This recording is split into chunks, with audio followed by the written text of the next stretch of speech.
স্বাস্থ্য ভবন ঘেরাও অভিযান এবার আশা কর্মীদের ব্যারিকেড দিয়ে আটকানোর চেষ্টা করে পুলিশ। কার্যত ধস্তাধস্তি পরিস্থিতি। তাদের দাবি মাসিক ন্যূনতম 15,000 টাকা ভাতা বৃদ্ধি করতে হবে। কর্মরত অবস্থায় মৃত আশা কর্মীর পরিবারকে 5 লক্ষ টাকা প্রদান করতে হবে। সমস্ত বকেয়া প্রদান করতে হবে। আর কি দাবি রয়েছে তাদের, শোনাবো আপনাদের। আমাদের একটা দাবি, প্রথম কথা হচ্ছে আমাদেরকে সরকারি কর্মী স্বীকৃতি দিতে হবে। ন্যূনতম বেতন আমাদের 15,000 টাকা করতে হবে। PFI দিতে হবে।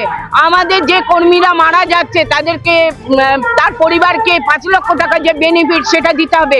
সরকারি কর্মী স্বীকৃতি দিতে হবে এবং মাতৃত্বকালীন যে ছুটিটা আমার দিদিরা 45 দিনে ডিউটি শুরু করে দেয়, অথচ মাতৃত্বকালীন ছুটি 6 মাসের থাকার কথা, সেটা আমার দিদিরা পায় না।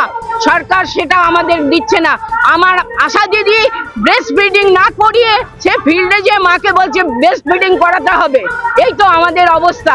আমার দিদিদেরকে যতক্ষণ না সব ফ্যাসিলিটিস দেওয়া হবে আমরা রাস্তায় থাকবো। আমার নাম কেকা পাল, আমি পশ্চিমবঙ্গ পৌর স্বাস্থ্যকর্মী কন্ট্রাকচুয়াল ইউনিয়নের যুগ্ম সম্পাদিকা। অবশ্যই দিতে হবে। 45-46তম শ্রম সম্মেলনের যে সিদ্ধান্ত সুপারিশ, সেই সুপারিশ মেনে স্বাস্থ্যকর্মীর স্বীকৃতি দিতে হবে। না হলে আজকে 16 দিন, এটা 16 দিনে থাকবে না। এই কর্মবিরতি কর্মীরা করছে, সে জানে তার বেতন ভাতা পাবে না, তা সত্ত্বেও সে ধার দেনা করেও এই লড়াই আন্দোলনে আছে, এত কষ্টে এত যন্ত্রণায় আছে। সরকার তাদের চোখের ওপরেই আছে, দেখছে। সরকার কিন্তু নানান সময় এই কর্মীদের অনেক প্রশংসা করেন, অ্যাওয়ার্ড দেন, বঙ্গজননী বলেছেন, নানান পদকে ভূষিত করেছেন, কিন্তু তার বেঁচে থাকার জন্য যে ন্যূনতম যে ব্যবস্থা করা দরকার সেটা করছে না।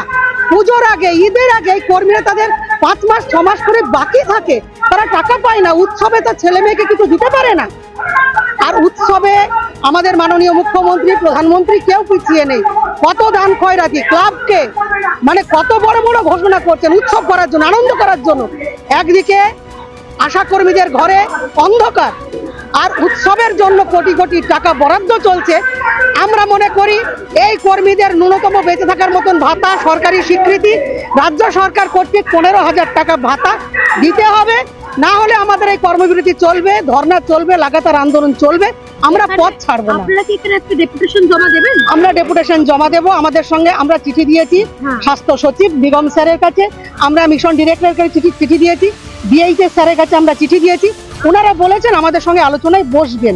এই আশ্বাসে আমরা আজকে এখানে এসেছি। আলোচনা যদি ফলপ্রসূ না হয় তাহলে বাধ্য হয়ে আমাদের কিন্তু এই আন্দোলনে থাকতে হবে। তাতে যা মাসুল দিতে হয় কর্মীরা সেই মাসুল দিতে প্রস্তুত আছে। আমার নাম ইসমতারা খাতুন, রাজ্য সম্পাদিকা, পশ্চিমবঙ্গ আশা কর্মী ইউনিয়ন। আমাদের ভিডিও ভালো লাগলে লাইক ও শেয়ার করুন। কমেন্ট সেকশনে আপনাদের মতামত জানান। আরও ভিডিও পেতে আমাদের চ্যানেলটিকে সাবস্ক্রাইব করুন এবং প্রতি মুহূর্তে খবরের আপডেট পেতে প্রেস করুন বেল আইকন।